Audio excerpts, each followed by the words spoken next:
नमस्कार दोस्तों। आज हम जानेंगे कि ब्रिटिश हुकूमत ने भारत से कितनी बड़ी दौलत लूटी, कितनी रकम, कौन कौन से स्रोत, कैसे तरीके और आज के हिसाब से उसका मूल्य कितना होता है।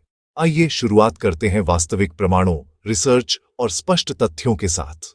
अर्थशास्त्री उषा पटनायक के अनुसार ब्रिटिशों ने 1765 से 1928 के बीच भारत से लगभग 45 ट्रिलियन डॉलर की संपत्ति निकाली। सबसे ताजा शोध ऑक्सफैम की रिपोर्ट में यह आंकड़ा 462 ट्रिलियन तक पहुंच गया है। इसका मतलब आज के ब्रिटेन की जीडीपी का लगभग 17 गुना और अमेरिका की जीडीपी का करीब 2 गुना है।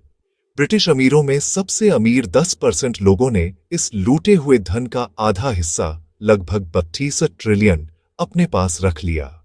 यह सब सिर्फ सोना, चांदी या पैसा नहीं था, बल्कि टैक्स, द्वेष, व्यापार मुनाफा और प्राकृतिक संपत्ति के द्वारा जुटाए गए धन थे।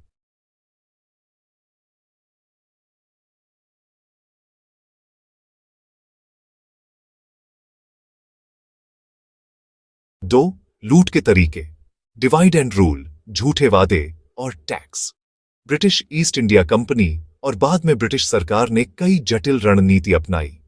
इनकी शुरुआत व्यापार समझौतों से हुई, लेकिन जल्द ही स्थानीय शासकों के बीच फूट डालकर सत्ता हासिल की। डिवाइड एंड रूल, फूट डालो और राज करो। नीति के जरिए स्थानीय राजाओं, समाजों और रियासतों में फूट डाली गई, जिससे सभी कमजोर पड़ गए और अंग्रेजों को शासन आसान हो गया। कंपनी ने झूठे समझौते किए, जैसे डॉक्ट्रिन ऑफ लैप्स, ताकि बिना वारिस की रियासत जब्त की जा सके और फिर मुनाफा कमाया जाए। टैक्स और रेवेन्यू सिस्टम, भारतीय किसानों और व्यापारियों पर भारी टैक्स लगाया गया और उसी टैक्स राशि से उनसे उनका उत्पादन खरीदा जाता था, यानी लूट का चक्र। अफीम, इंडिगो और अन्य कैश क्रॉप उत्पादन पर नियंत्रण और मुनाफे की लूट भी इसी में शामिल थी। Mercantile phase 1787-1813। कंपनी ने भारत के राजस्व का सीधा उपयोग कर भारतीय वस्तुएं इंग्लैंड भेजना शुरू किया। इसी से ब्रिटेन की इंडस्ट्रियल क्रांति को ताकत मिली। Merchant capitalism 1813-1868।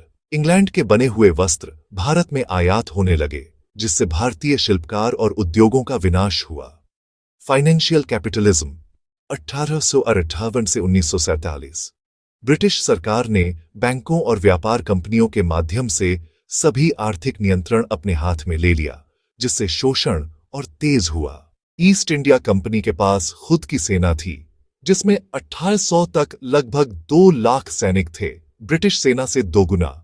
कंपनी और ब्रिटिश सरकार ने विरोध को कुचलने के लिए बार बार सैन्य कार्रवाई, बर्बरता और दमन का इस्तेमाल किया। 1857 के विद्रोह के बाद ब्रिटिश सरकार ने कंपनी को खत्म कर पूरी सत्ता अपने नियंत्रण में ले ली। ब्रिटिश नीतियों से भारत में कपड़ा, हस्तशिल्प और कृषि उत्पादन बुरी तरह प्रभावित हुआ। भारतीय दस्तकारों को बेरोजगारी का सामना करना पड़ा, जबकि बड़े पैमाने पर ब्रिटिश वस्तुएं भारत में बिकने लगीं।